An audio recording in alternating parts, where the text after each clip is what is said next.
যখন ওরা আসলো এই army chief air force police chief ওরা এসে বলছে যে হ্যালো এভরিওয়ান, শেখ হাসিনা বাংলাদেশ থেকে পালিয়ে যাওয়ার সময় কি হয়েছিল, সেখানে কি কথা হয়েছিল, শেখ হাসিনা কি চেয়েছিল এবং সে কি নিয়ে গিয়েছে তাই নিয়ে একটা অডিও ক্লিপ আমাদের হাতে এসেছে। অডিও ক্লিপটাতে শোনা যায় শেখ হাসিনা যাওয়ার সময় 5টা ব্যাগ ভর্তি ইউএস ডলার নিয়ে গিয়েছে। জাস্ট চিন্তা করেন, 5টা bag full of bag US dollar, মানে কি পরিমাণ টাকা বাংলাদেশ থেকে সে নিয়ে গিয়েছে ভারতে পালিয়ে যাওয়ার সময়। তারপরে সবকিছু সাইন করে বলে কিছু নেয়নি, শুধু $5 নিয়ে গেছে। সমস্ত এমপ্লয়ীদেরকে বের করে এসএসএফ এর গাড়ি দিয়ে বের করে দিয়েছে। এই অডিও ক্লিপটা কার সেটা এখনো ভেরিফাই করা যায়নি, কিন্তু এতদিনে বিভিন্ন পত্রপত্রিকায় যে ধরনের বর্ণনা এসেছে সেই মুহূর্তের, তার সাথে এই অডিও ক্লিপটা অনেকখানি মিলে যায়। সেই জায়গা থেকে আমরা যদি ধরি এই অডিও ক্লিপটা অথেন্টিক, তাহলে শেখ হাসিনা পালিয়ে যাওয়ার সময় 5 ব্যাগ ভর্তি ইউএস ডলার নিয়ে গিয়েছে বাংলাদেশ থেকে। এছাড়াও আরো ভয়ঙ্কর কথা হচ্ছে, শেখ হাসিনা পালিয়ে যাওয়ার সময় এবং বাংলাদেশ থেকে চলে যাওয়ার সময় পুলিশের যে চিফ তাকে বলে গিয়েছে সে চলে যাওয়ার 1 মাসের ভিতরে বাংলাদেশে 71-এর মতো এমন একটা ঘটনা ঘটাতে, যাতে বাংলাদেশ 20 থেকে 25 বছর আর উঠে দাঁড়াতে না পারে। কিন্তু অনেক দেরি হয়ে গেছে এসব কথা বলতে বলতে। অলরেডি সে ঢাকার চিফ করে লিঙ্ক করে দিয়েছে যে 2টার সময় আর্মি চিফ দিবে, তাই না? দেরি হয়ে গেছে। হ্যাঁ, তখন রিজাইন করার পরে সে পুলিশ চিফের দিকে তাকিয়ে বলেছে আমি যাওয়ার 1 মাসের মধ্যে করতে হবে, এই দেশকে 75 দিন সেই কাজের বানিয়ে দিতে হবে এবং আমার আগামী 20-25 বছর যেন এই দেশ দাঁড়াতে না পারে। Well, I can totally see her saying this. She's a psycho. Yeah. She's a psycho. মানে হাউ স্যাভেজ শি ওয়াজ, মানে শি ইজ এ সাইকো। মানে এই ধরনের একটা কথা, যে বাংলাদেশের জাতির পিতার কন্যা, যে 15 বছর বাংলাদেশকে শাসন করেছে, যে 15 বছর সে ক্ষমতায় ছিল, এই জনগণের টাকায় সে ভোগবিলাস করেছে, সে যাওয়ার সময় বলে যাচ্ছে যে বাংলাদেশকে 1 মাসের ভিতর এমন কিছু করতে যাতে হচ্ছে বাংলাদেশ 20-25 বছরের জন্য আর উঠে দাঁড়াতে না পারে, পিছিয়ে যায়। ঘটনা ঘটাতে বলেছে 75-এর মতো এমন একটা ঘটনা যাতে হচ্ছে মানে নেতৃস্থানীয় বা মূল যারা আছে তারা মারা যায়। আরো বলেছে, এই অডিও ক্লিপে আরো শোনা যায় যে সে আসলে যেদিন পালিয়ে যায় তার আগের দিন কুমিল্লা ক্যান্টনমেন্টে থাকার জন্য একটা সহযোগিতা চেয়েছিল, কিন্তু কুমিল্লা ক্যান্টনমেন্ট সেটা অস্বীকৃতি জানায়।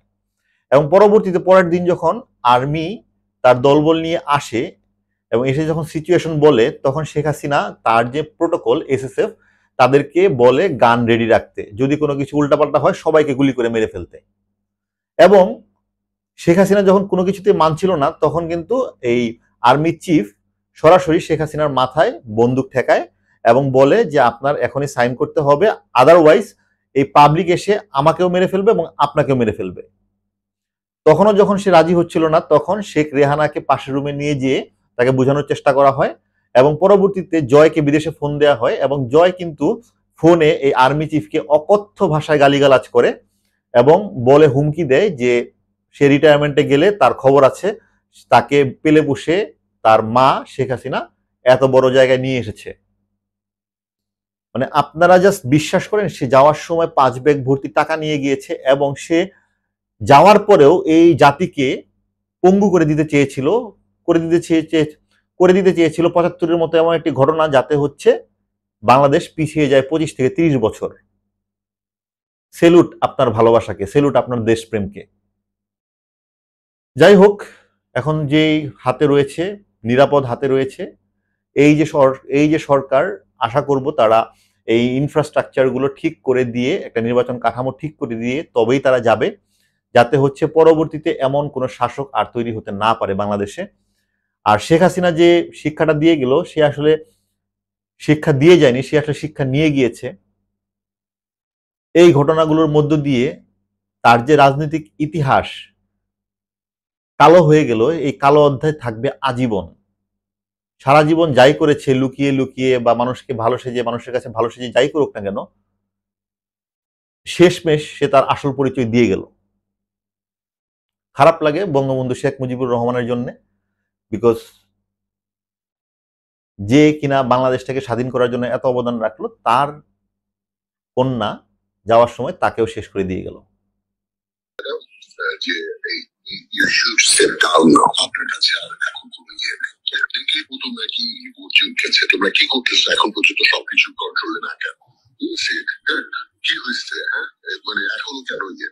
তো পুলিশ বলতেছে যে গুলি তো করতেছি, তারপরও তো হইতেছে না। তারপর বলছে কেন?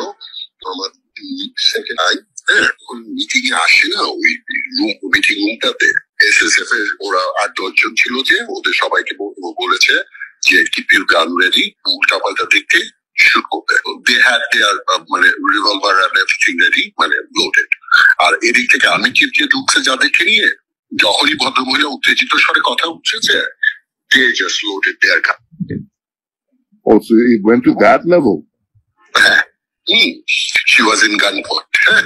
তারপর আমি যে ভালো করে বুঝিয়ে যখনই করতে পারছিল না, তখন গান পয়েন্টই মিস রেহানাকে নিয়ে অন্য ঘরে আর্মি চিফ আর এয়ারফোর্সের চিফ, এরা দুজন ভেতরে নিয়ে গিয়ে বেহাদা থেকে বের হয়ে এসে তারপর জয়কে কল করেছে।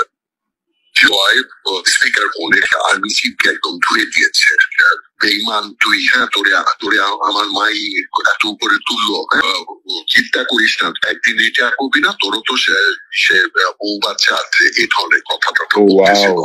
আমি চিফ চুপ করেছিল, আমি চিফটাকে ঠান্ডা ভাবে বলেছে, জয় শোনো, মাথা গরম করে লাভ নেই, এই মুহূর্তে তোমার মায়ের দুটো অপশন, যে either she is going to resign or I'm going to step out, ওরা তারপরেও ওরা আমাকে মারবে, and then they're going to get in and kill her.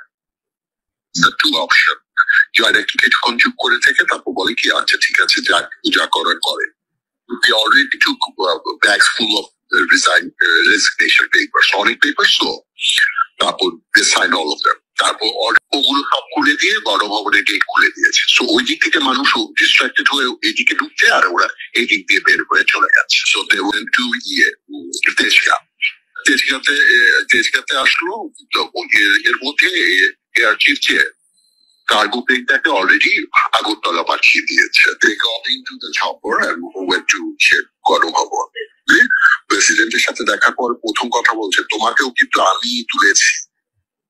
President আর কি বলেছে, ম্যাডাম আমি কি করবো, আমার তো এখানে কিছুই করার নেই। তারপর এভরিথিং, এবং বের হওয়ার আগে নাকি বলেছি আজকের মধ্যে খালেদা জিয়া আর সমস্ত শিবির আর বিএনপি নেতা টেতা সবগুলারে বাই করবি। সে বের হয়ে এসছে। দেন শি কেম টু ওখান থেকে তেজগাঁয়ে আসছে, চলে গেছে। শি ওয়ান্টেড SSF উদ্ধার জন্য। তো আমি কি বলছে, ম্যাডাম সিটি তো আছে এখানে, হাটটা, হ্যাঁ দুজন আমাদের থেকে দুজন, আর আপনি চারজনকে নিয়ে গেছে গণভবনে। With all this time, even before she left, এতটুকু রিমোর্স ছিল না, এতটুকু মানে she was the same arrogant, মানে full of vengeance. She went there either to kill her or get her out.